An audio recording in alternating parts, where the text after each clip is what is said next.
तो last class में हम लोगों ने लाइन चार्ज की वजह से कैलकुलेशन किया था, है ना। एक यूनिफॉर्मली चार्ज रॉड है जिसमें कि हमने और डिफरेंट डिफरेंट लेंथ का लिया था कि इनफाइनाइट लेंथ का होगा तो कैसे कैलकुलेशन करेंगे। और लास्ट क्लास में हम लोगों ने रिंग के केस को भी डिस्कस किए थे। Uniformly charge ring, uniformly charge disc, ये सारा डिस्कशन हो चुका है। यूनिफॉर्मली चार्ज रॉड, है ना, इन सब वजह से कैलकुलेशन कैसे करेंगे। तो चलो वो तो हम कल कैलकुलेशन कर ही चुके हैं। उससे रिलेटेड ज़रा कुछ क्वेश्चंस वगैरह देख लेते हैं, फिर हम लोग आगे बढ़ेंगे। जैसे मान लो कि तुम्हें इनफाइनाइट चार्ज रॉड दिया हुआ है, इनफाइनाइट लेंथ का, दो रॉड ऐसा रखा हुआ है, एक यहाँ पे और एक मान लो ऐसे आपस में 90 डिग्री परपेंडिकुलर ऐसे, ठीक है।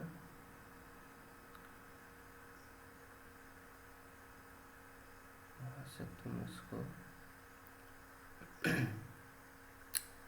ये देखो, ये दोनों जो रॉड है, ये इसका मतलब हो गया कि लेंथ जो है ये इनफाइनाइट, ये इन्फिनिटी पे जा रहा है। तो ये कौन सा कुछ वो सेमी इनफाइनाइट वाला केस हो रहा है, क्योंकि एक इंड हमें पता है ना। यहाँ पे तुम चाहो दो रॉड इसको कंसिडर कर सकते हो और दोनों पे जो चार्ज है बच्चों पॉजिटिव चार्ज ही है डिस्ट्रीब्यूटेड। तो इस केस में हम लोग रॉड के केस में चार्ज पर यूनिट लेंथ को डिफाइन किए थे, है ना, कि चार्ज पर यूनिट लेंथ होता है लेमडा होता है। तो चार्ज पर यूनिट लेंथ को हम लोगों ने डिफाइन किया था इस केस में, जिसको कि हम लोग लेमडा कहते हैं। चार्ज पर यूनिट लेंथ, ठीक है। लेमडा मान लो तुम्हें गिवन है बच्चे, ठीक है। अब इसके बाद तुम्हें कहा जा रहा है कि जैसे मान लो कोई पॉइंट यहाँ पे तुम्हें दे दिया जाएगा, जैसे मान लो यहाँ से ऐसे आकर और ये यहाँ जाकर ऐसे ऐसे और यहाँ पे एक पॉइंट सेलेक्ट किया गया पी पॉइंट, ठीक है, जो कि इससे भी डी डिस्टेंस पे है, इस रॉड से भी, और इस रॉड से भी डी डिस्टेंस पे है। अब तुमसे कहा जाएगा कि बताओ यार जरा इस पी पॉइंट पे इलेक्ट्रिक फील्ड इंटेंसिटी क्या होगा, ठीक है। तो या ऐसे केस में क्या करना है कि तुम्हें जितने बॉडी दिख रहे हैं डिफरेंट शेप के, है ना, तुम उन सारे बॉडी पे इंडिविजुअली कैलकुलेशन करो। जैसे हमने इसको दो रॉड मान लिया, एक ये रॉड 1 हो गया और ये रॉड 2 हो गया, दोनों सिमिलर ही है ना, दोनों पे चार्ज पॉइंट लेंथ लेमडा ही है, दोनों पॉजिटिवली चार्ज ही है।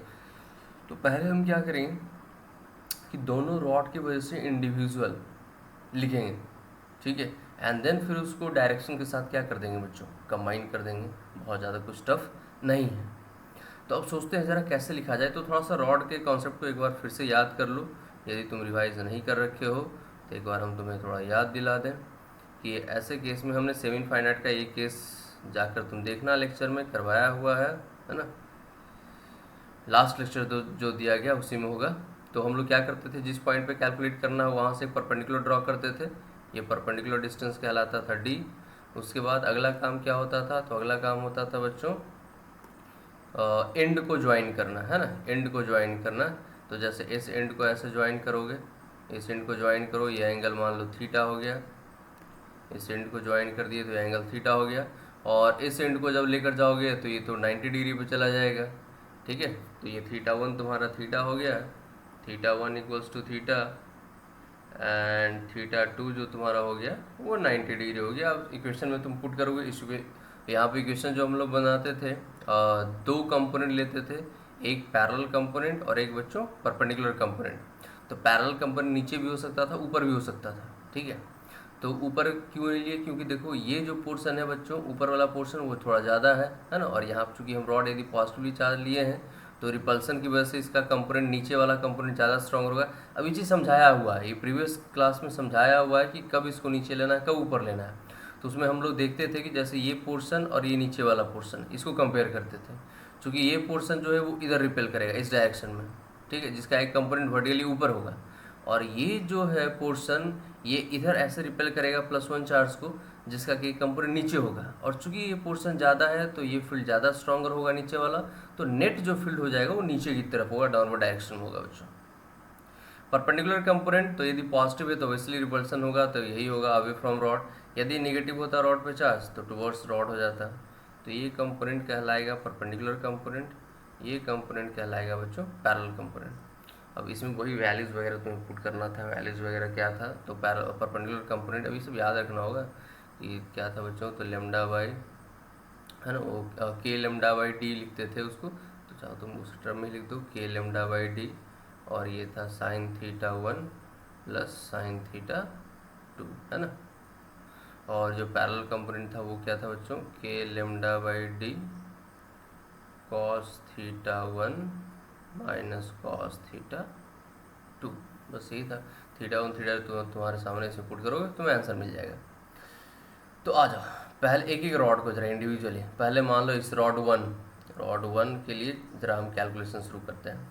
तो रॉड 1 के लिए डिस्टेंस तो डी ही है। अब एंड से इस पॉइंट को ज्वाइन करना है तो कर देते हैं ज्वाइन भाई। तो ये एंगल कितना होगा, तो ये कुछ हमें स्क्वायर शेप का दिख रहा है, तो ये एंगल 45 डिग्री हो गया, मतलब थीटा 1 मिल गया हमें 45 डिग्री। थीटा 2 क्लियरली दिख रहा है बच्चों, ये ऐसे इन्फिनिटी पे जाकर मिलेगा, यानी थीटा 2 जो हो गया वो हो गया 90 डिग्री। तो रॉड 1 की वजह से पी पॉइंट पे इलेक्ट्रिक फील्ड, ठीक है, डायरेक्शन के साथ हम शो करते हैं। एक कंपोनेंट इस डायरेक्शन में होगा, इस डायरेक्शन में, और दूसरा कंपोनेंट नीचे की तरफ, ठीक है। वैल्यूज़ लिख देंगे, वैल्यूज़ का टेंशन नहीं है। उसी तरह से बच्चों रॉड 2 के लिए, रॉड 2 की वजह से ज़रा देखते हैं यहाँ पर क्या होगा इलेक्ट्रिक फील्ड इंटेंसिटी और किस डायरेक्शन में होगा। तो चलो उसको हम लोग ग्रीन से करते हैं, ठीक है। तो रॉड 2 से देखो इस पी पॉइंट का परपेंडिकुलर डिस्टेंस कितना है, डी ही है। परपेंडिकुलर डिस्टेंस तो रॉड 2 से भी कितना है बच्चों, डी है, ठीक है। बट जो एंगल हमें क्या करना होता है, पहले तो परपेंडिकुलर डिस्टेंस निकाल लो, उसके बाद एंगल कौन सा, तो उस पॉइंट से रॉड के एंड को ज्वाइन करो। तो चलो एक ये एंड ऐसे ज्वाइन हो गया बच्चों, तो ये लाइन इससे कितना एंगल बना रहा है, तो चलो ये भी 45 डिग्री है, तो चलो इसका भी थीटा 1 45 हो गया। दूसरा इस एंड को ज्वाइन करोगे तो ये तो इन्फिनिटी पे है, तो ये जाएगा इस तरह से पैरेलल, तो ये एंगल 90 डिग्री हो गया, मतलब यहाँ भी थीटा 2 कितना हो गया बच्चों, 90 डिग्री। अब बात आता है कि कंपोनेंट्स किस डायरेक्शन में होंगे। तो देखो एक कंपोनेंट जो होगा जो कि परपेंडिकुलर कंपोनेंट, तो रॉड के परपेंडिकुलर, तो रॉड इस तरह से हॉरिजॉन्टल रखा हुआ है, तो इसका परपेंडिकुलर कंपोनेंट कैसे होगा, ऐसे अवे फ्रॉम रॉड, एकदम परपेंडिकुलर डायरेक्शन में ऐसे। ये इसका परपेंडिकुलर कंपोनेंट है किसका, रॉड 2 का। कौन सा कंपोनेंट है ये, परपेंडिकुलर कंपोनेंट। पैरेलल कंपोनेंट तो देखो या तो इस साइड जा सकता है या इस साइड, चूँकि ये पोर्शन जाता है तो रिपेल करेगा, तो इस डायरेक्शन में हो जाएगा ऐसे। तो ये हो गया रॉड 2 का पैरेलल कंपोनेंट। उसी तरह से ये जो था ये रॉड 1 का पैरेलल कंपोनेंट था, सॉरी परपेंडिकुलर कंपोनेंट, और ये रॉड 1 का पैरेलल कंपोनेंट था। एक थोड़ा सा डायग्राम ज़्यादा कॉम्प्लिकेट ये हो गया है, थोड़ा गिजी, बस समझ रहे हो तुम। अलग अलग अच्छे से डायग्राम तुम बना लेना, कॉपी पे अलग अलग बनाओगे तुम्हें समझ में आएगा, टेंशन लेने की जरूरत नहीं है। अब इन चारों इलेक्ट्रिक फील्ड के कंपोनेंट्स को तुम्हें क्या करना है, सुपर इम्पोज करके इक्वेट करना होगा। अब कैसे किया जाए बच्चों, तो देखो ये तुम ध्यान से देखो, तो दोनों के एंगल सेम है, चार्ज पॉइंट लेंथ सेम है, यानी कि जो परपेंडिकुलर कंपोनेंट इसका होगा, क्या कहते हैं, रॉड 1 का, वही परपेंडिकुलर कंपोनेंट रॉड 2 का भी होगा।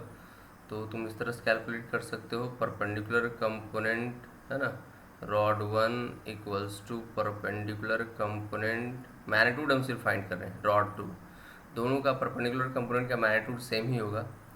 कितना होगा, तो बस वैल्यू पुट किया जाए, के lambda by d sine theta 1 plus sine theta 2, तो साइन थीटा 1 तो 45 हो गया, थीटा 2 90 हो गया, यानी साइन 45 मतलब 1/√2 और प्लस साइन 91, ये है परपेंडिकुलर कंपोनेंट दोनों का।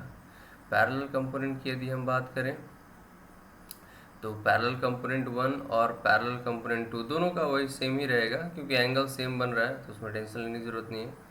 के लेमडा बाई डी और कॉस थीटा 1, तो थीटा 1 45 यानी कि 1/√2 माइनस कॉस थीटा 2, तो थीटा 2 90 है। तो ये आ गया बच्चों पैरेलल कंपोनेंट। अब सोचो पी पॉइंट का हम यहाँ पे डायग्राम बनाते हैं अलग से। इस डायरेक्शन में एक कंपोनेंट है कौन सा, परपेंडिकुलर, किसका भाई, तो ये रॉड 1 का है, रॉड 1 का। ये परपेंडिकुलर कंपोनेंट किसका बच्चों? रॉड 1 का। और क्या है? तो रॉड 1 का पैरेलल कंपोनेंट नीचे की तरफ है, तो ड्रॉ कर दो। ये है रॉड 1 का पैरेलल कंपोनेंट, ठीक। उसके बाद रॉड 2 का पैरेलल कंपोनेंट इस डायरेक्शन में है। ये है रॉड 2 का पैरेलल कंपोनेंट ऑफ रॉड 2, और इधर है रॉड 2 का परपेंडिकुलर कंपोनेंट। ये है कुछ ऐसा डायग्राम बच्चों। अब इसको सुपर इम्पोज करना है तो कर देते हैं बच्चों, कौन सी बड़ी बात है ना। वेक्टर सम सुपर इम्पोज करने का मतलब वेक्टर सम, 4 कंपोनेंट है, कंबाइन करके एक सिंगल बनाओ, तो कोई बड़ी बात तो है नहीं। क्या करोगे भाई? तो देखो ई परपेंडिकुलर परपेंडिकुलर परपेंडिकुलर, देखो ये है कंपोनेंट, माइनस पैरेलल। तो बताओ इसमें से यदि इसको माइनस कर देंगे तो ये टर्म कट जाएगा, क्या बचेगा? के लेमडा बाई डी। तो देख पी पॉइंट पे वर्टिकली ऊपर बचेगा और वैल्यू कितना बचेगा बच्चों? के लेमडा बाई डी। तो माइनस करके देख लेना, ई परपेंडिकुलर और ई पैरेलल माइनस करके देखो इसको कितना आएगा? के लेमडा बाई डी। फिर देख ई परपेंडिकुलर ई पैरेलल, तो इस डायरेक्शन में परपेंडिकुलर कंपोनेंट ज़्यादा स्ट्रॉन्गर है, तो परपेंडिकुलर माइनस पैरेलल फिर से करेगा, फिर से वही आ जाएगा के लेमडा बाई डी। अब इन दोनों का नेट रिजल्टेंट कुछ इस डायरेक्शन में ऐसे जाएगा, ठीक है। और ये कितना हो जाएगा बच्चों? तो इन दोनों का रिजल्टेंट यानी कि √2 k lambda by D, final answer. Net electric field intensity किस पे? पी पॉइंट पे यही आ जाएगा नेट इलेक्ट्रिक फील्ड इंटेंसिटी। कहानी खत्म। तो इस तरह से जितने भी डिफरेंट बॉडी दिए रहेंगे सबका इंडिविजुअल तुम देखो, है ना, उसके बाद उसका रिजल्टेंट फाइंड करो, और कोई बहुत बड़ी बात नहीं है इसमें। अब जैसे मान लो एक और क्वेश्चन करते हैं।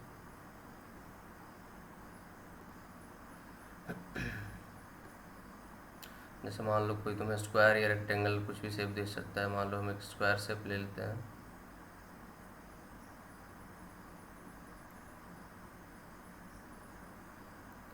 मान लो ये एक स्क्वायर शेप है, स्क्वायर शेप का है। अब ये स्क्वायर शेप जो है इसका साइड वगैरह तुम्हें दिया हो रहेगा। साइड जो है, एक सेकेंड, इसका साइड है बच्चों ए, मान लो तुम्हें दिया हुआ है कि साइड है ए, स्मॉल है, इसे साइड को रिप्रेजेंट कर रहे हैं।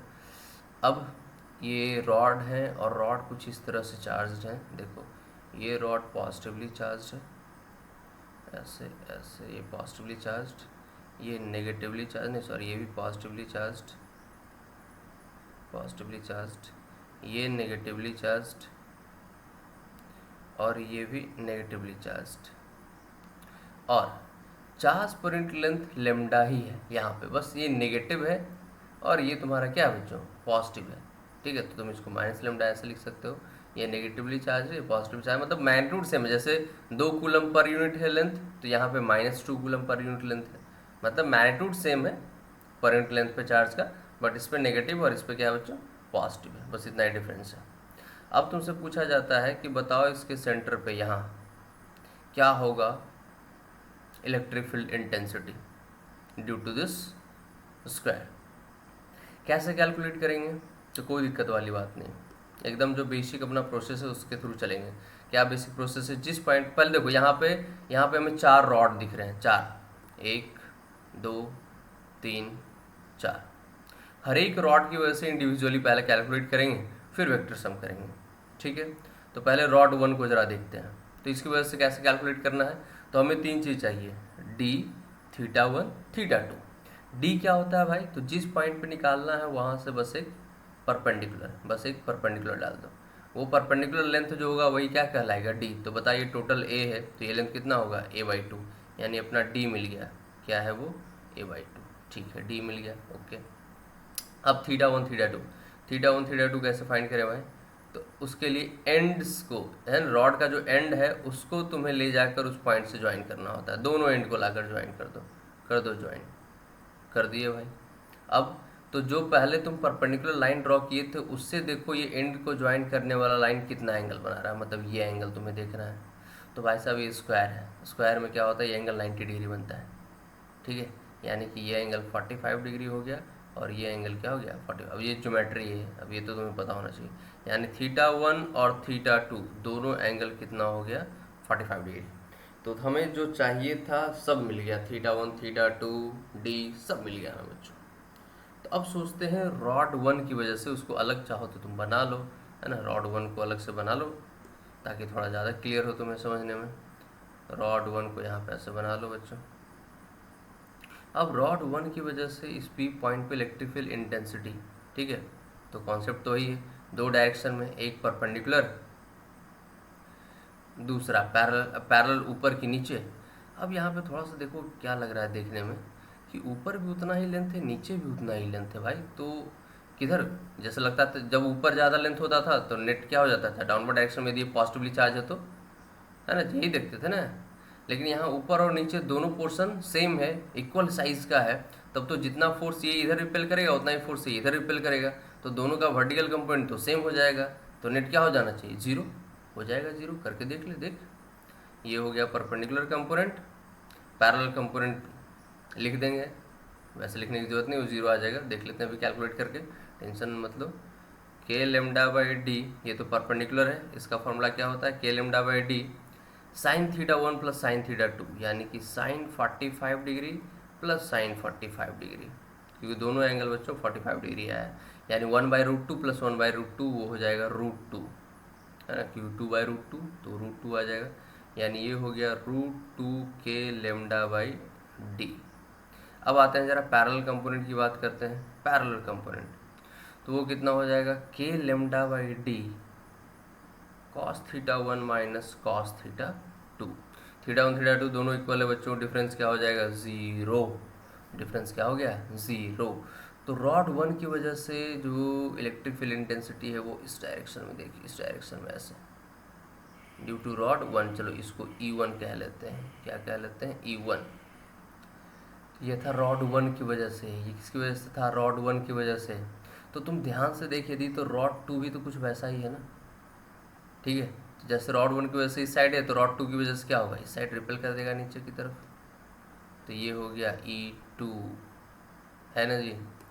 अब सोचते हैं जरा रॉड 3, तो ध्यान से देख यार, तो ज्योमेट्री कुछ वैसा ही होगा, देखो ये a/2 लेंथ, ये एंगल 45 बस ये नेगेटिव है, नेगेटिव है तो क्या करेगा, अट्रैक्ट कर लेगा, नेगेटिव है तो क्या कर लेगा, अट्रैक्ट कर लेगा। तो इन सारे रॉड के केस में तुम देखना, इन सारे रॉड के केस में जो पैरेलल कंपोनेंट था, कौन सा कंपोनेंट, जो पैरेलल कंपोनेंट था वो सारे केसेस में जीरो हो जाएंगे, क्योंकि सारे केसेस में ऊपर का पोर्शन नीचे का पोर्शन, हर एक केस में जब तुम यहाँ से पी पॉइंट से एक परपेंडिकुलर ड्रॉ करोगे तो रॉड को दो इक्वल पार्ट में डिवाइड कर देगा बच्चे। और वैसे केस में जब पी पॉइंट से जो तुम परपेंडिकुलर डालते हो, यदि रॉड को दो इक्वल पोर्शन में डिवाइड कर देता है तो इसका वर्टिकल कंपोनेंट एक दूसरे को बैलेंस कर लेता है, यानी कि वो पैरेलल कंपोनेंट एक दूसरे को बैलेंस करके नेट पैरेलल कंपोनेंट क्या हो जाता है, जीरो हो जाता है बच्चों। तो यहाँ भी हर केस में वही होगा। तो देखो ये 1 2 की वजह से लिख दिया, 3 नेगेटिव है तो बस अट्रैक्ट कर लेगा बच्चों, मतलब इस डायरेक्शन में ऐसे, है ना, इसी डायरेक्शन में ऐसे क्या करेगा, अट्रैक्ट कर लेगा ऐसे, ये तो E3 और E1 का डायरेक्शन सेम हो गया। उसी तरह से ये E4 भी इसको क्या करेगा, अपनी तरफ ऐसे अट्रैक्ट कर लेगा, तो E4 और E2 का डायरेक्शन सेम हो गया, मतलब P पॉइंट पे इलेक्ट्रिक फील्ड इंटेंसिटी कुछ ऐसा हो गया इस डायरेक्शन में, और इस डायरेक्शन में ये हो जाएगा क्या भाई, तो ये हो गया E3 प्लस E1 और ये हो गया E2 प्लस E4। तो बस क्या करना है, इसको 2 से मल्टीप्लाई कर दोगे, क्योंकि ये तो सबका वैल्यू तो सेम ही आएगा, तो समझ लो कि ये कितना हो गया, 2√2 के लेमडा अपॉन डी, और ये भी क्या हो गया बच्चों, ये भी हो गया 2√2 के लेमडा अपॉन डी। अब इसका नेट रिजल्टेंट तो रूट अंडर इसका स्क्वायर प्लस इसका स्क्वायर कर दोगे तो तुम्हें नेट मिल जाएगा इलेक्ट्रिक फील्ड इंटेंसिटी, कहानी खत्म। तो इसी तरह से बच्चों जितना भी तुम्हें देखे, जितना भी रॉड दिखे, हर एक रॉड की वजह से पहले इंडिविजुअल कैलकुलेशन करो और फिर उसको फाइनली क्या कर दोगे, कंबाइन कर दो। बहुत ज़्यादा ऐसा कुछ टफ नहीं है। हाँ, लेकिन अब यहाँ पे जो बता रहे हैं ये तभी समझ में आएगा जब तुम प्रीवियस लेक्चर जाकर देखोगे, दोबारा देखो, समझो कि रॉड की वजह से कैसे निकालते हैं डिफरेंट डिफरेंट केसेस में, एंगल कैसे फाइंड करते हैं। अब वो नहीं पता होगा तो फिर कैलकुलेशन कर पाना मुश्किल है, डायरेक्ट ये वीडियो लेक्चर देखोगे तो। हाँ, तो चलो इस तरह से रॉड अभी और भी हम लोग देखेंगे केसेस, पहले और कुछ पढ़ लेते हैं, उसके बाद और भी क्वेश्चंस करेंगे इस पर। तो चलो, ये तो हम लोग रॉड की बात कर रहे थे, रिंग की बात कर रहे थे, है ना। तो रिंग में हमने बच्चों कंप्लीट सर्कुलर रिंग लिया था। जैसे हम लोगों ने रिंग में क्या किया था, एक कंप्लीट इस तरह से सर्कुलर रिंग लिया था।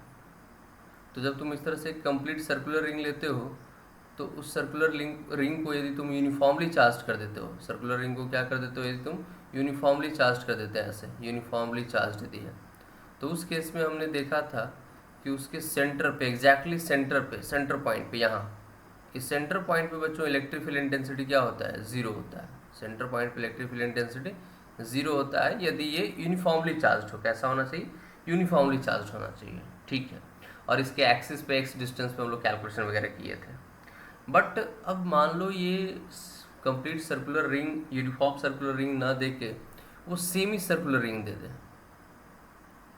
कैसा है वो, यूनिफॉर्म सेमी सर्कुलर रिंग। तब क्या करेंगे भाई, सर्कुलर का तो पता चल गया जीरो हो जाएगा।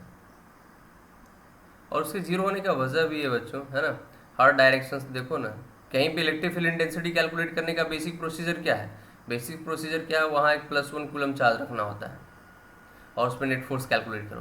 तो देखो ना, इधर से इधर रिपेल किया जाएगा, हर पोर्शन एक दूसरे को क्या करेगा, इसको रिपेल करेगा और एक दूसरे को बैलेंस करेगा। जैसे ये पोर्शन इधर, तो ये पोर्शन उसको बैलेंस कर देगा, ये पोर्शन एक दूसरे को फोर्स को बैलेंस कर देगा। तो इस तरह से नेट फोर्स क्या हो जाएगा बच्चों, उस पर ज़ीरो हो जाएगा। अब ये सब चीज़ें कूलम्स लॉ सब में पढ़ा हुआ है, रिवीजन नहीं करोगे तो फिर अभी जो बोलेंगे कुछ समझ में नहीं आएगा। इसलिए बाबू रिवीजन करो बार बार। अब एक ही बात को जो पहले पढ़ाए बार बार यहाँ पे भी नहीं बोलेंगे। तो चलो आ जाओ, एक सेमी सर्कुलर रिंग बनाते हैं और सेमी सर्कुलर रिंग के केस में हम कैलकुलेशन करके देखते हैं जरा कि क्या होगा। आ जाओ, ये मान लो एक सेमी सर्कुलर रिंग हमने बना दिया और इसको यूनिफॉर्मली चार्ज कर देना है। ये है अपना सेमी सर्कुलर रिंग और ये है बच्चों यूनिफॉर्मली चार्ज्ड, मान लो पॉजिटिवली चार्ज। तो इससे पॉजिटिव और नेगेटिव से बहुत ज़्यादा टेंशन लेने की जरूरत नहीं बच्चों, बस डायरेक्शन अपोजिट हो जाएगा, है ना। ये एक uniformly charged semi circular ring है जिसपे कि चार्ज पर यूनिट लेंथ लेमडा है। इसे पता है तुम्हें, लेमडा क्या होता है, चार्ज पर यूनिट लेंथ, है ना। और इसका रेडियस तुम्हें दिया हुआ है, मान लो रेडियस है इसका r। अब इसके ये सेंटर पॉइंट पे, यहाँ ये जो इसका सेंटर पॉइंट है बच्चों, उस सेंटर पॉइंट पे इलेक्ट्रिक फील्ड इंटेंसिटी हमें कैलकुलेट करना है। तो प्रोसेस तो फिर से वही, जहाँ भी हमें कैलकुलेशन करना है वहाँ पे क्या करना है, +1 कूलम चार्ज रख दीजिए और उस पर नेट फोर्स कैलकुलेट कर लीजिए।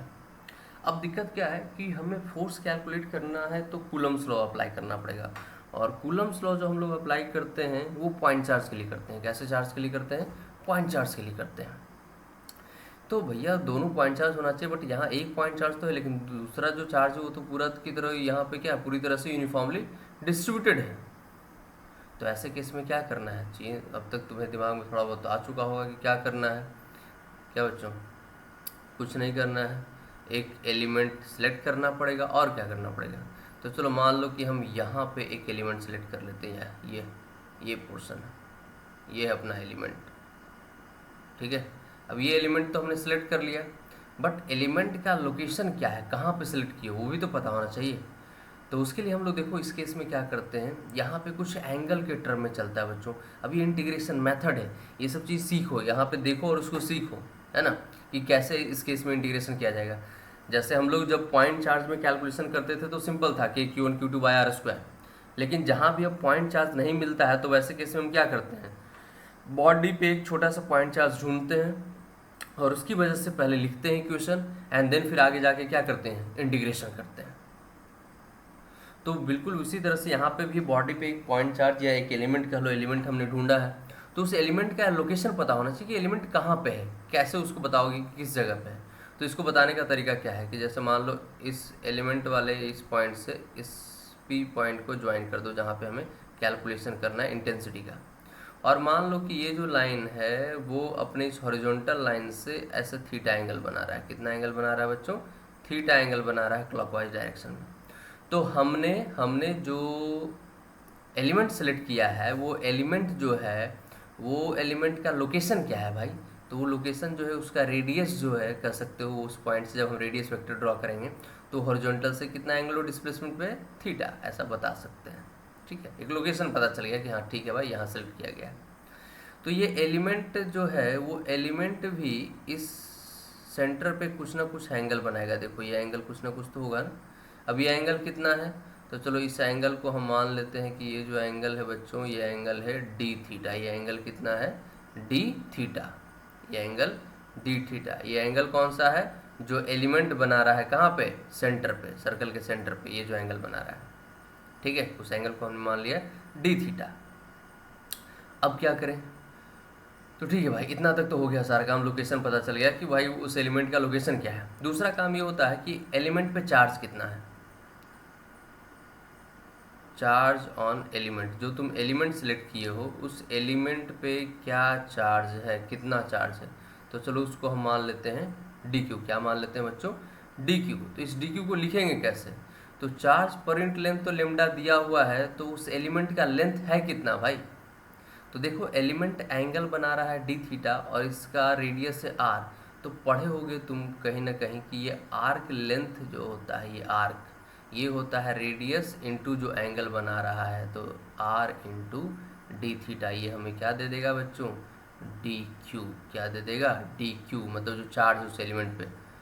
तो आर डी थीटा लेंथ हो गया और इंटू इसमें क्या मल्टीप्लाई कर दोगे, लेमडा। तो ये R D theta into lambda क्या दे दिया तुम्हें, D Q, charge on element. अब इस एलिमेंट की वजह से यहाँ पे जो फोर्स होगा इस पी पॉइंट पे, वो फोर्स देखो कुछ इस डायरेक्शन में ऐसे, कुछ इस डायरेक्शन में ऐसे आएगा। देखो ये क्या, ये बात आ रहा समझ में। ये फोर्स का जो डायरेक्शन होता है कूलम्स लॉ में बताया हुआ है कि always along the line joining 2 point charge. तो वो डी क्यू प्लस 1 कूलम पे कुछ इसी डायरेक्शन में क्या लगाएगा बच्चों, फोर्स लगाएगा। और प्लस 1 कूलम चार्ज पे जो फोर्स लगता है उसी को तो हम क्या कहते हैं, इलेक्ट्रिक फील्ड इंटेंसिटी। तो चलो उसको डी मान लेते हैं।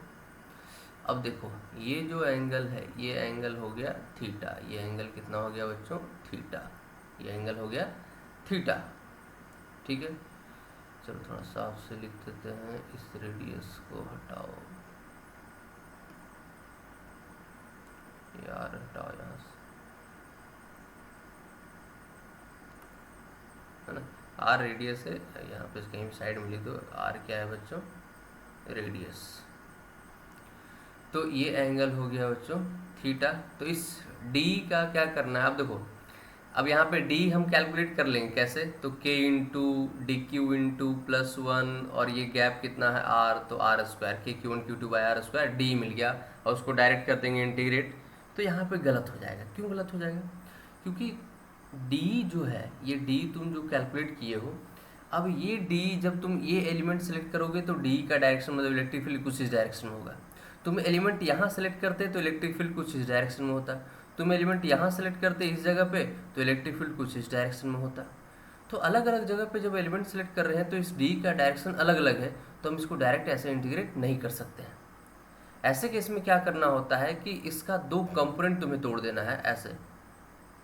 एक डी का देखो एक ये कंपोनेंट हो जाएगा और ये क्या हो जाएगा भाई, तो डी ई कॉस थीटा, और एक कंपोनेंट इस डायरेक्शन में ऐसे हो जाएगा, सॉरी, एक कंपोनेंट कुछ इस डायरेक्शन में नीचे की तरफ ये ऐसा हो जाएगा, है ना। तो ये कंपोनेंट, इस कंपोनेंट को क्या कर लोगे, डी ई साइन थीटा, है ना। क्या करना है बच्चों, कंपोनेंट ब्रेक कर लेना है। क्या कर लेना है, कंपोनेंट पहले ब्रेक कर लेना है, उसके बाद ही आगे का स्टेप है। ठीक है, तो अब ये तुम्हारा, चलो इसको हम लोग एक्स कंपोनेंट मान लेते हैं, ये कह लेते हैं चलो ई एक्स। ठीक है, और इसको हम लोग चलो वाई कंपोनेंट कह लेते हैं। ठीक है, तो अब हमें क्या करना है, ये कंपोनेंट ब्रेक करके और तब जाके आगे क्या करना होता है, इंटीग्रेशन करना होता है। पहले इंटीग्रेशन कर दोगे तो आंसर गलत आ जाएगा। तो चलो जरा एक्स कंपोनेंट हम लोग फाइंड करने की कोशिश करते हैं। कैसे फाइंड करेंगे भाई, तो डी कॉस थीटा को इंटीग्रेट करना पड़ेगा। क्या इंटीग्रेट करना पड़ेगा, डी कॉस थीटा। तो डी का वैल्यू पहले पुट करो, डी कितना है भाई, तो के क्यू वन क्यू टू के क्यू वन कितना था भाई, तो डी क्यू टू कितना है तो +1 अपॉन गैप कितना है तो रेडियस यानी r² इंटू कॉस थीटा। चलो नेक्स्ट स्टेप क्या होगा, तो डी क्यू का वैल्यू पुट करेंगे और क्या, तो चलो पुट करते हैं डी क्यू का वैल्यू। तो डी क्यू क्या है भाई, तो लेमडा आर डी थीटा, ये है डी क्यू, और नीचे है r² और इंटू कॉस थीटा। चलो जो भी वैल्यू कैंसिल हो रहा है उसको कैंसिल करेंगे, तो ई एक्स इक्वल्स टू आ गया, बाकी जो कॉन्स्टेंट टर्म उसको बाहर निकाल लेना, तो के लेमडा और ये आर नीचे r², तो एक आर बाहर आ जाएगा बच्चों। इनसाइड क्या बचेगा, cos theta into D theta integration. Limit क्या पुट किया जाए इंटीग्रेशन का, तो सोच यहाँ से स्टार्ट करना है और यहाँ जाके ख़त्म होना है। तो जब यहाँ से स्टार्ट करेगा तो देख ये थीटा एंगल यहाँ पे क्या हो जाएगा 0, और जैसे जैसे आगे बढ़ते जा थीटा बढ़ता जाएगा, यहाँ पहुँचेगा तो सोचिए थीटा कितना हो जाएगा 180 डिग्री, यानी कि थीटा का जो लिमिट हो जाएगा बच्चों वो क्या हो जाएगा 0 से 180 डिग्री, यानी कि 0 से पाई।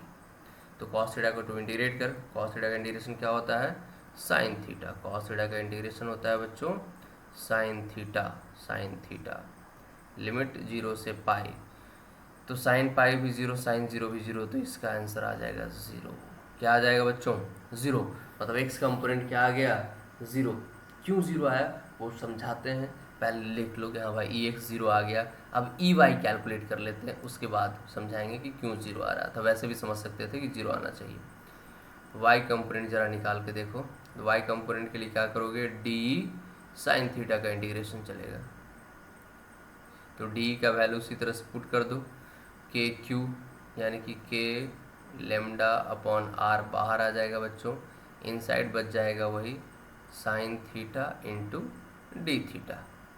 इंटीग्रेशन का लिमिट बिल्कुल वही 0 से पाई, साइन थीटा का इंटीग्रेशन होता है बच्चों क्या माइनस कॉस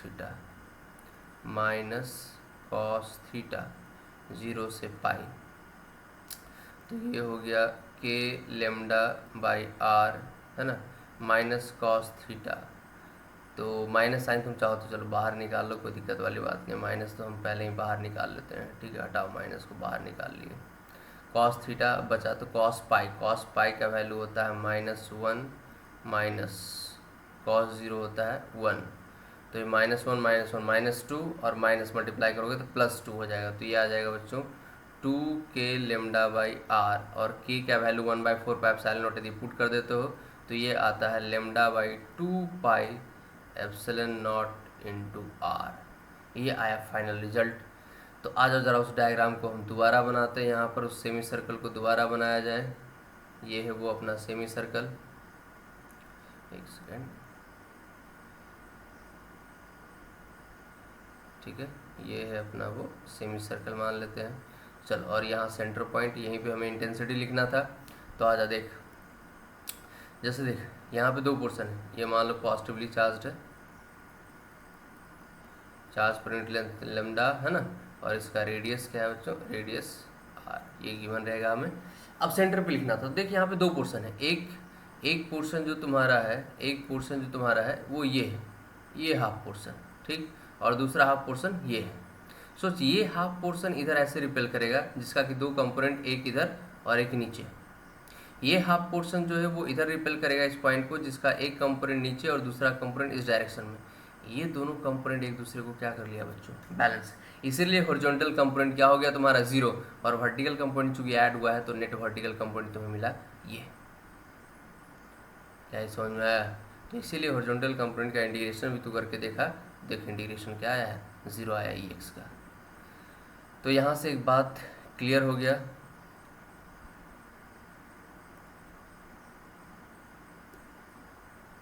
अरे अंडू का ऑप्शन ही गायब हो गया जी, तो ये सब कैसे हटाए, चलो हटाओ इसको, पूरा हटा ही देते हैं, ठीक है। तो ये चीज़ तो समझ में आ गया ना कि हॉरिजॉन्टल क्यों 0 हो गया, उसके लिए बस ये दिखाए थे डायग्राम में। अब इस डायग्राम को फिर से बनाओ और ये देख लो, एक सेकंड,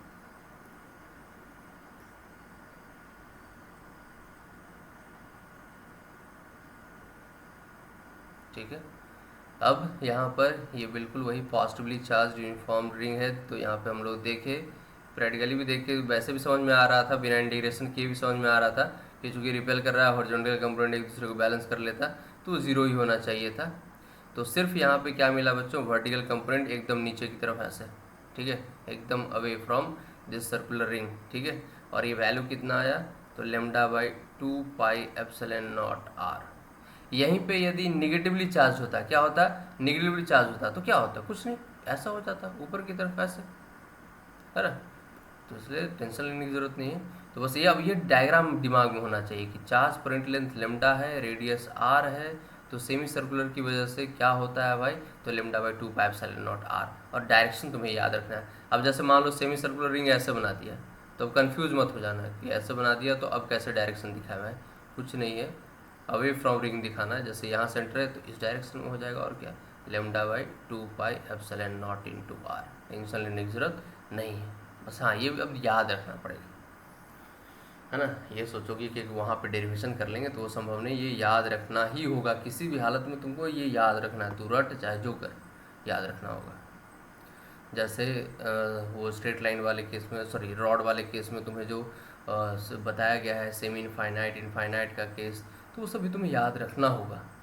नहीं याद रखोगे तो फिर संभव नहीं है कि क्वेश्चन सॉल्व कर लोगे। तो ये तो हुआ सेमी सर्कुलर रिंग। लेकिन कई बार वो सेमी सर्कुलर रिंग ना दे के कई बार क्वार्टर रिंग दे देता है, या कोई आर्क तुम्हें दे देगा, एक सिंपल सा कह देगा कि एक आर्क है जो 30 डिग्री बना रहा है सेंटर पे। अब बताओ उसकी वजह से क्या होगा इलेक्ट्रिक फील्ड इंटेंसिटी। जैसे मान लो, आ जाओ, जैसे मान लो ये एक छोटा सा आर्क तुम्हें दे दिया, बस ये एक छोटा सा आर्क है, किसी सर्कल का ये पोर्शन है ना, ये ऐसा। तो अब ये अपने सेंटर पे कितना इलेक्ट्रिक फील्ड इंटेंसिटी, इसका सेंटर मान लो पॉइंट कुछ यहाँ पे ऐसे होगा, एक सेकंड यार,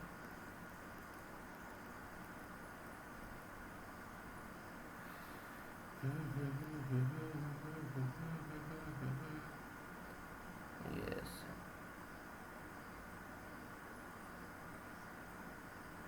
और ये ऐसे, ठीक है, ये हो गया सेंटर पॉइंट।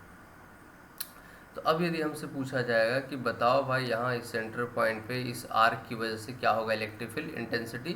ये पॉजिटिवली चार्ज्ड एक आर्क, मतलब एक सर्कल से एक आर्क काट लिया गया, जो कि सेंटर पे जो एंगल बना रहा है, एंगल कितना बना रहा है भाई, थीटा एंगल बना रहा है। तो बताइए कितना होगा इलेक्ट्रिक फील्ड इंटेंसिटी इस पी पॉइंट पे। आपसे यही पूछा जा रहा है कि electric field intensity at point P क्या होगा, कैसे इसको बनाया जाए। तो आ जाओ कैसे बनाना, देखो इस आर्क का थोड़ा सा बड़ा हम लेंगे सेक्शन, है ना, ताकि थोड़ा क्लियर बने। एक छोटा सा हमने आर्क ले लिया बच्चों, एक सेकेंड यार,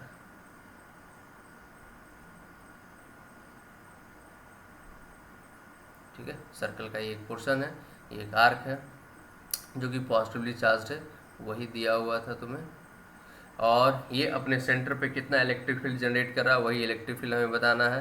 तो चलो इसके सेंटर को पहले ड्रॉ कर लेते हैं। तो सेंटर कैसे ड्रॉ करते हैं, कोई भी सर्कुलर पोर्शन है उसके आर्क पे परपेंडिकुलर ड्रॉ करो, वो परपेंडिकुलर जहाँ पे इंटरसेक्ट कर देगा वही इंटरसेक्शन पॉइंट क्या कहलाता है बच्चों, वही इंटरसेक्शन पॉइंट कहलाता है सेंटर। तो चलो लेकर आओ, इंटरसेक्ट कराओ, तो ये हो गया इसका सेंटर पॉइंट, ठीक है। तो इसी सेंटर पॉइंट पे हमें क्या फाइंड करना है, इसी सेंटर पॉइंट पे इलेक्ट्रिक फील्ड इंटेंसिटी फाइंड करना है। कैसे किया जाए, तो बिल्कुल एकदम सिमिलर प्रोसेस। क्या सिमिलर प्रोसेस है भाई, तो वही प्रोसेस तुम्हें लेकर चलना है। प्रोसेस क्या है कि तुम यहाँ से इस रेफरेंस लाइन से कुछ ऊपर जाकर एक क्या करोगे, एक एलिमेंट सेलेक्ट कर लोगे। क्या सेलेक्ट कर लेना है बच्चों, एक एलिमेंट। देख जैसे मान ले हमने ये एलिमेंट सेलेक्ट कर लिया, ये। तो जब हम कोई एलिमेंट सेलेक्ट करते हैं तो हमें ये भी पता करना होता है कि वो एलिमेंट जो है वो कितना एंगल बना रहा है सेंटर पे। तो क्या करेंगे, एलिमेंट को इस तरह से ज्वाइन कर देंगे। एलिमेंट का लोकेशन फाइंड करना होता है, बिल्कुल जो इंटीग्रेशन अभी पहले हम लोग किए थे बिल्कुल सिमिलर वही इंटीग्रेशन है। तो ये जो एलिमेंट हमने सेलेक्ट किया वो मान लेते हैं कि इस लाइन से कितना एंगल बना रहा है बच्चों, इस लाइन से कुछ ये ऐसा एंगल बना रहा है, देख ऐसा, ये मान ले थीटा एंगल बना रहा है। इस लाइन से कितना एंगल बना रहा है, थीटा एंगल बना रहा है, ठीक है। और ये जो पोर्शन है, ये पोर्शन ये डी थीटा एंगल बना रहा है, कितना बना रहा है, डी थीटा एंगल बना रहा है। ठीक है। तो अब करना क्या है भाई, तो चलो ये एंगल तो ऐसा बना दिया। अब नेक्स्ट स्टेप क्या रहेगा, तो नेक्स्ट स्टेप कि ये एंगल जब तुम फाइंड कर लिए, लोकेशन फाइंड कर लिए, तो अगला स्टेप होता है कि इस एलिमेंट पे चार्ज कितना है। जैसे चार्ज पर यूनिट लेंथ मान लो तुम्हें लेमडा दिया हुआ है, चार्ज पर यूनिट लेंथ क्या है लेमडा, तो इस एलिमेंट पे कितना चार्ज होगा, ये जो एलिमेंट हमने सेलेक्ट किया है इस पे कितना चार्ज होगा, तो ये डी क्यू। और कैसे लिखेंगे बच्चों, तो अभी हम लोग देखे थे lambda into length R D theta. R D theta क्या बच्चों, इस आर्क का लेंथ हो गया, और लेमडा चार्ज पर यूनिट लेंथ हो गया। तो चार्ज पर unit length into length of the arc हमें क्या दे देगा, उस एलिमेंट पे जो टोटल चार्ज होगा। और इस एलिमेंट की वजह से जो इलेक्ट्रिक फील्ड इंटेंसिटी होगा वो कैसे कैलकुलेट करते हैं बच्चों, तो वो बिल्कुल यहाँ इस पॉइंट पे क्या होगा, ऐसे अवे फ्रॉम दिस पॉइंट ऐसे रिपेल करेगा ना। इलेक्ट्रिक फील्ड इंटेंसिटी कैलकुलेट करने का तरीका क्या है, तरीका यही है कि यहाँ पे जिस पॉइंट पे कैलकुलेट करना है वहाँ पे क्या करो, एक +1 कूलम चार्ज रख दो, तो ये पॉजिटिव को रिपेल करेगा कुछ इस डायरेक्शन में। तो ये जो इलेक्ट्रिक फील्ड इंटेंसिटी है वो इस स्मॉल से एलिमेंट की वजह से, ठीक है, इस स्मॉल एलिमेंट की वजह से। तो अब अगला काम क्या करना है भाई, तो अगला काम करना है इस डी का कंपोनेंट ब्रेक करना है, जैसे हम लोग पहले करते थे। तो इस डी का देखो दो कंपोनेंट हो जाएगा, एक 1 मिनट, एक कंपोनेंट जैसे इस लाइन से ऐसे एंगल बना रहा है ना थीटा, तो इस लाइन के लॉन्ग, एक सेकेंड थोड़ा सा लाइन सही से ड्रॉ करना होगा।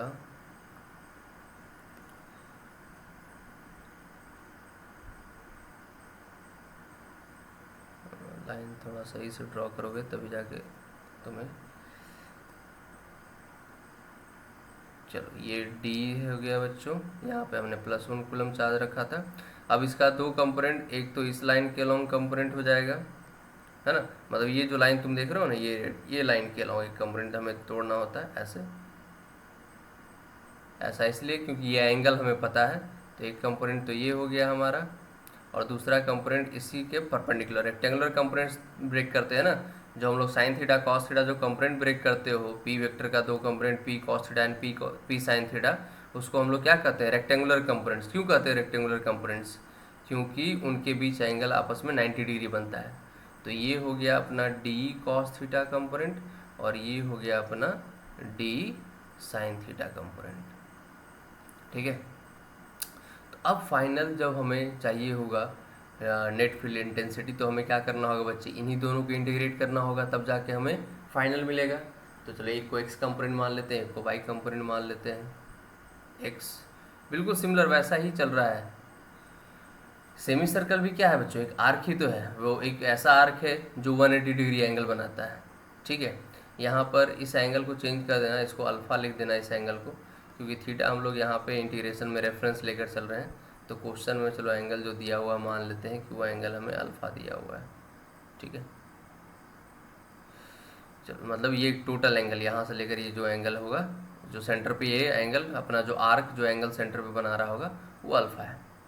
तो अभी एक एक करके हमें दोनों कंपोनेंट फाइंड करना होगा, जैसे ई एक्स और ई वाई निकालना होगा। तो ई एक्स यदि कैलकुलेट करना है तो इंटीग्रेशन किसका करेंगे भाई, डी कॉस थीटा का। डी कैसे लिखोगे, तो एकदम सिमिलरली वैसे ही के Q1 Q2, और Q1 क्या हो जाएगा भाई, तो लेमडा आर डी थीटा, एकदम सिमिलर, कहीं कोई चेंजेस नहीं होंगे, सब कुछ वैसा होगा बच्चों, सिर्फ इंटीग्रेशन का लिमिट बदलेगा और कुछ नहीं बदलेगा।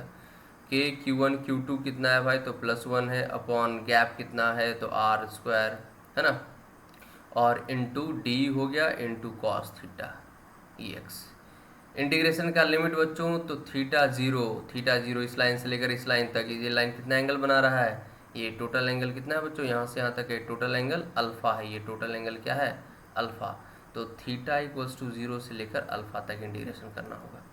तो के लेमडा अपॉन आर बाहर आ गया, कॉस थीटा डी थीटा को इंटीग्रेट करना होगा, मतलब बिल्कुल सिमिलर चल रहा है जो हम लोग पहले देखे थे, सिर्फ लिमिट में चेंजेस है। ये 0 से अल्फ़ा, वहाँ पे अल्फ़ा 180 डिग्री था और कुछ भी नहीं।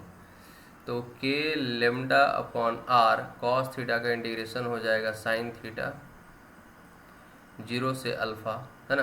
तो साइन थीटा साइन 0 होता है, साइन अल्फ़ा, यानी कि ये तुम्हारा आ गया क्या, k lambda by r into sine alpha ये आ गया, ये एक्स कंपोनेंट, ठीक है। ओके, अब इसके बाद चलते हैं ज़रा वाई कंपोनेंट पे आ जाओ, नेक्स्ट पेज पे चलते हैं, है ना।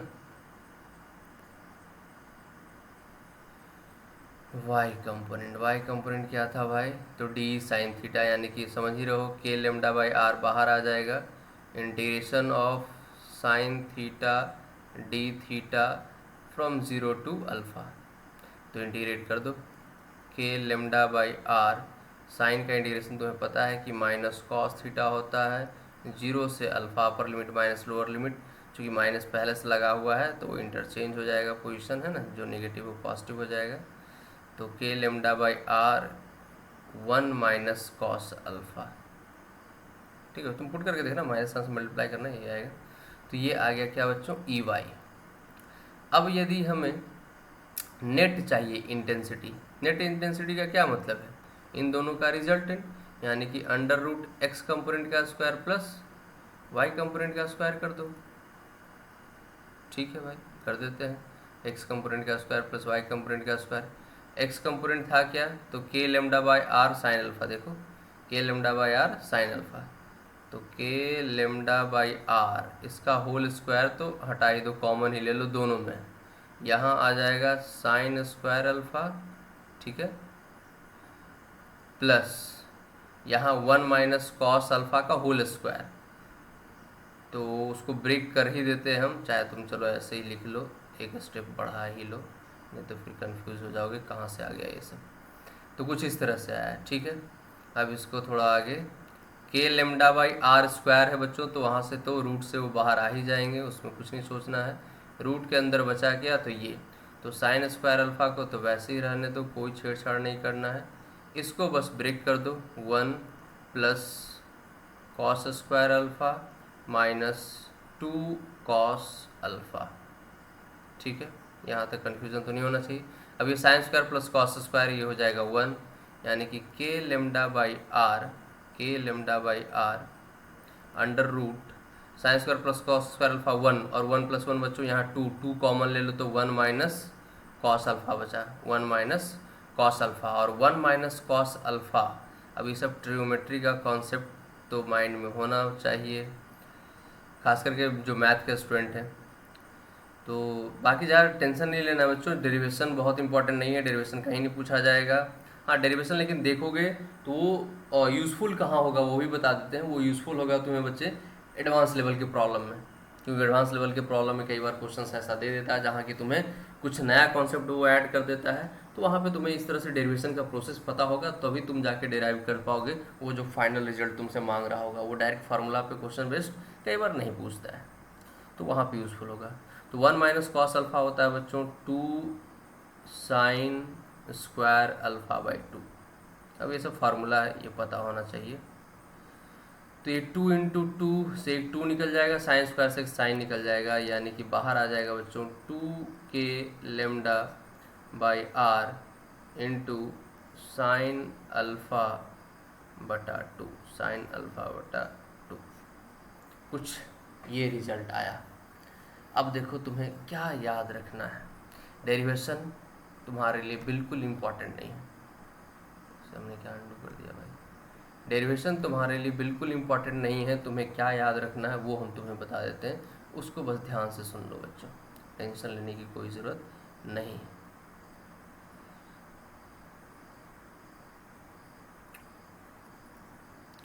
जैसे ये जो आर्क है,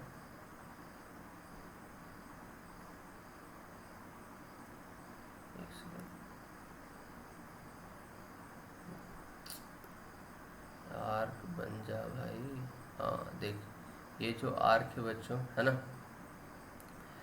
इस आर्क की वजह से जो इलेक्ट्रिक फील्ड इंटेंसिटी होगा, तो उसके लिए तुम्हें कुछ नहीं करना है, एकदम सेंटर पॉइंट पहले ढूंढ लेना है।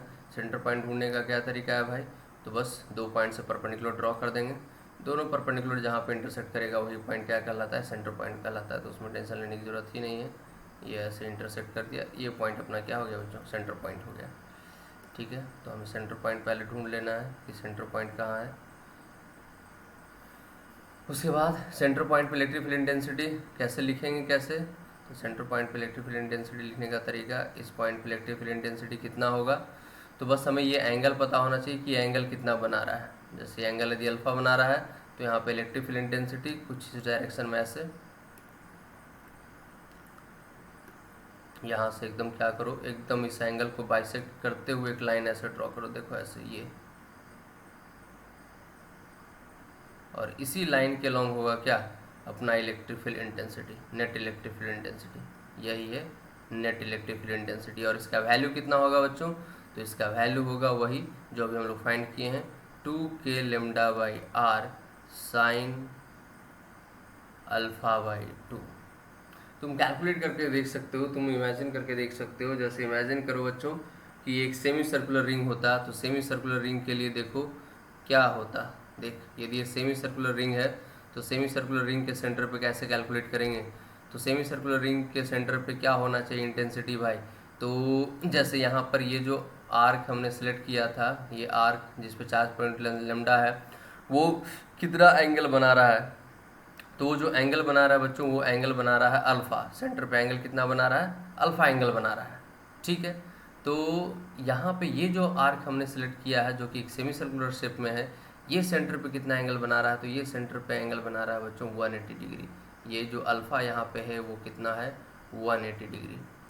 तो एकदम इसको क्या बताए थे, एकदम बीच से फाड़ते हुए इस एंगल को और ऐसे लेकर आ जाओ, ये होगा डायरेक्शन।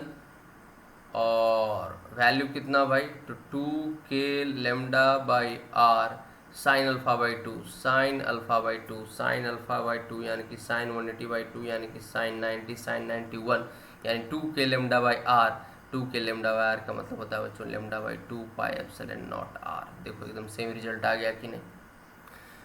तो वो तुम्हें कोई भी आर्क दे दे, सेमी सर्कुलर दे दिया तो 180 डिग्री, यदि कोई भी आर्क वो दे देता है, कैसा भी आर्क देता है, 30 डिग्री बना रहा हो, 60 डिग्री बना रहा हो, तो बस वो आर्क का एंगल यहाँ पुट करोगे बच्चों, तुम्हारे सामने रिजल्ट होगा। मतलब कितना छोटा से छोटा आर्क तुम्हें दे दे, तुम कैलकुलेट कर दोगे। डायरेक्शन बस यही ध्यान में रखना है ना, कि एकदम उस एंगल को बाइसेक्ट करते हुए, यदि पॉजिटिव है तो रिपेल करेगा, नेगेटिव होगा, जैसे यहाँ पे यदि चार्ज नेगेटिव डिस्ट्रीब्यूटेड होता है तो यहाँ पे इस +1 चार्ज को वो क्या करता है, अपनी तरफ अट्रैक्ट, तो इस डायरेक्शन में होता है। बस सिंपल कॉन्सेप्ट है, कुछ टेंशन लेने की ज़रूरत नहीं है। क्लियर है। तो इस तरह से तुम बस ये याद रखना है तुमको, ये दिमाग में रखना है बस, फिर कोई कन्फ्यूज़न नहीं होगा। जैसे मान लो एक तुम्हें क्वार्टर सर्कल दे दे, आजा, जैसे मान ले एक क्वार्टर सर्कल ऐसा दे दिया, ये अब बड़ा बना देते हैं ना बच्चों।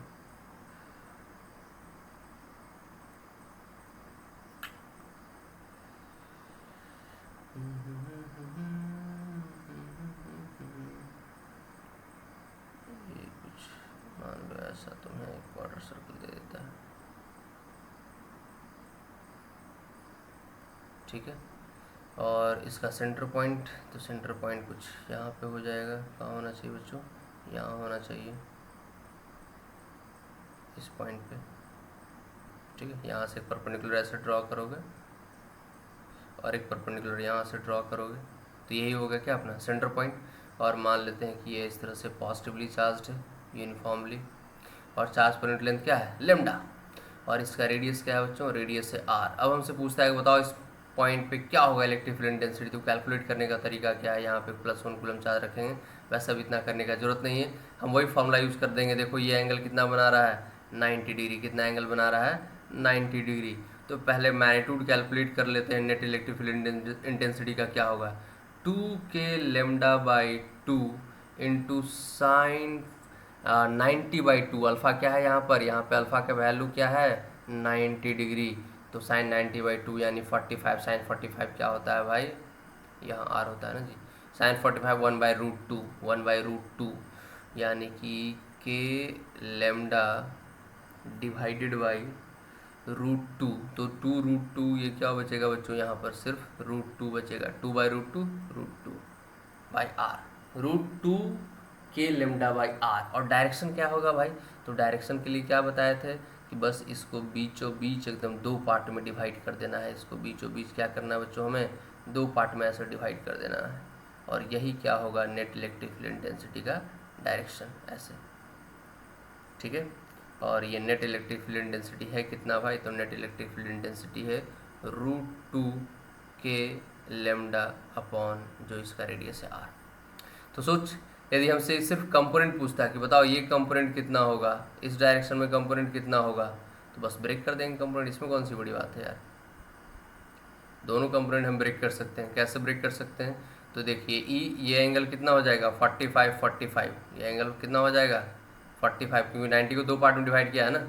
तो e cos 45, e cos 45, cos 45 कितना होगा 1/√2, तो ये √2 कैंसिल हो जाएगा। यहाँ पे बचेगा क्या k लेमडा बाई आर, और यहाँ भी क्या बचेगा k लेमडा बाई आर।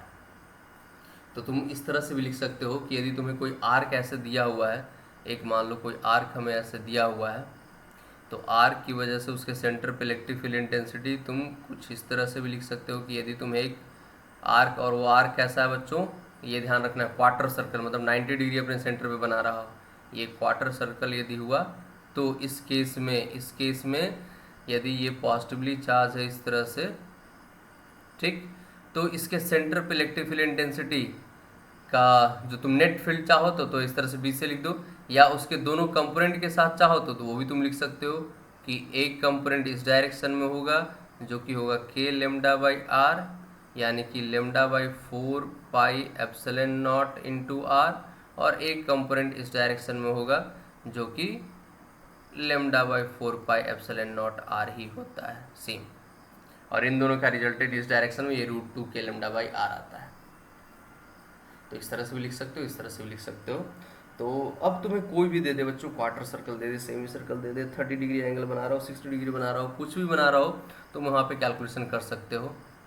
जैसे चलो एक क्वेश्चन बना ही लेते हैं। मान लो एक कंप्लीट सर्कल ऐसा दिया हुआ है, थोड़ा बड़ा बनाया जाए सर्कल, बड़ा मुश्किल होता है बच्चों इस पर सर्कल ड्रॉ करना। चलो मान लो कि एक सर्कल है, ठीक है, सर्कल के सेंटर पे हमसे इंटेंसिटी पूछा गया है, और इस सर्कल को कुछ ऐसे डिवाइड किया गया है। देख हम डिवाइड करते हैं इसको, पहले तो बीच से यहाँ से ऐसे फाड़ दे इसको 2 पार्ट में, गड़बड़ हो गया थोड़ा सा नीचे से, हाँ पहले तो बीच से ऐसे 2 पार्ट में डिवाइड कर देते हैं। इसके बाद वो क्या किया है, कुछ इस तरह से ऐसे, और एक ऐसे, मतलब इस तरह 6 पार्ट में इस सर्कल को डिवाइड कर दिया गया बच्चों, और 6 पार्ट को चार्ज कुछ ऐसा दिया गया है। ये पोर्शन पॉजिटिवली चार्ज्ड, ठीक है, ये पोर्शन नेगेटिवली चार्ज्ड, ये पोर्शन पॉजिटिवली चार्ज्ड, ये portion negatively charged, alternate positive negative charge इस पे दिए गए हैं, और ये सारे एंगल्स इक्वल हैं। तो अब तक समझ में आ ही गया होगा, अरे ये पॉजिटिव चार्ज हम दे रहे हैं, ये नेगेटिवली चार्ज्ड, ठीक है। और चार्ज पर यूनिट लेंथ क्या है बच्चों, लेमडा, पॉजिटिव हुआ तो प्लस, नेगेटिव है तो माइनस, लेकिन चार्ज पर यूनिट लेंथ मैग्नीट्यूड क्या है, सेम है यही लेमडा। तो इस तरह से एक सर्कल के सर्कमफ्रेंस को इस तरह से यूनिफॉर्मली चार्ज किया गया है। अब इसके सेंटर पे हमें बताना है इलेक्ट्रिक फील्ड इंटेंसिटी क्या होगा यदि रेडियस है आर। तो तुम देखो तो हर एक आर्क कितना एंगल बना रहा है 60 डिग्री, हर एक आर्क कितना एंगल बना रहा है बच्चों 60 डिग्री। तो यदि हम इन दोनों की वजह से देखें, इन दोनों की वजह से ये पॉजिटिव इधर रिपेल करेगा, नेगेटिव इधर अट्रैक्ट करेगा, तो इन दोनों की वजह से, इन दोनों की वजह से देखो कुछ इस डायरेक्शन में ऐसे हो जाएगा, है ना, ये पॉजिटिव रिपेल करेगा, नेगेटिव अट्रैक्ट करेगा। उसी तरह से ये पॉजिटिव और ये नेगेटिव, ये कुछ ऐसे, ये नेगेटिव ये पॉजिटिव, तो इसकी वजह से कुछ ऐसे, ठीक है। तो ये है, और तुम देखो तो ये सारे इन सब का मैग्नीट्यूड क्या रहेगा बच्चों, सेम, सबका मैग्नीट्यूड क्या रहेगा, सेम, सबका मैग्नीट्यूड रहेगा बच्चों सेम, क्योंकि चार्ज पॉइंट लेंथ सेम है, रेडियस सेम है, सब कुछ सेम है, तो सबका मैग्नीट्यूड सेम। अब तुम ध्यान से देखो बच्चों, ये भी ई है, ये भी ई है, और ये भी ई है, तो नेट इलेक्ट्रिक फील्ड इंटेंसिटी क्या होना चाहिए, 3 वेक्टर, और एंगल ये कितना बन रहा है भाई, एंगल पता होगा तभी तो रिजल्टेंट निकालेंगे। तो देखिए 60, और ये क्या करता है 60 को 2 पार्ट में डिवाइड करेगा मतलब 30, तो ये भी 30, 30 60 60 मतलब 120, मतलब ये है बच्चों 120 120 120। वेक्टर में ये कॉन्सेप्ट पढ़ते हैं कि 3 इक्वल वेक्टर इस तरह से 120 120 पे हो तो नेट रिजल्टेंट क्या आता है उस पॉइंट पे, 0। तो सेंटर पे इलेक्ट्रिक फील्ड इंटेंसिटी क्या हो गया बच्चों, 0। तब इसी तरह से तुम्हें कैलकुलेशन करना पड़ेगा। अब यहीं पे पॉजिटिव नेगेटिव कोई भी किसी पोर्शन, एक पोर्शन का तुम चार्ज इंटरचेंज कर दो, कहानी बदल जाएगा, 0 नहीं होगा। कुछ कैलकुलेशन करके वैल्यू फाइंड करना पड़ेगा तुम। किसी एक पोर्शन की वजह से तुम यदि ई कैलकुलेट करना चाहो तो वो कैलकुलेट कर सकते हो, बस अल्फा की जगह क्या पुट करना है तुम्हें, 60 डिग्री पुट करना है, आंसर तुम्हारे सामने होगा। तो जो भी क्वेश्चन पूछा जाएगा बच्चे तुम्हें कैलकुलेट करके बताना है, कोई बहुत बड़ी बात नहीं है ना। चलो आ जाओ कुछ और करते हैं क्वेश्चन इस पर। चलो आज के लिए क्लास यहीं पर ख़त्म करते हैं, ठीक है बच्चों, 1 घंटे का हो गया लेक्चर। नेक्स्ट क्लास में फिर और भी क्वेश्चंस करेंगे।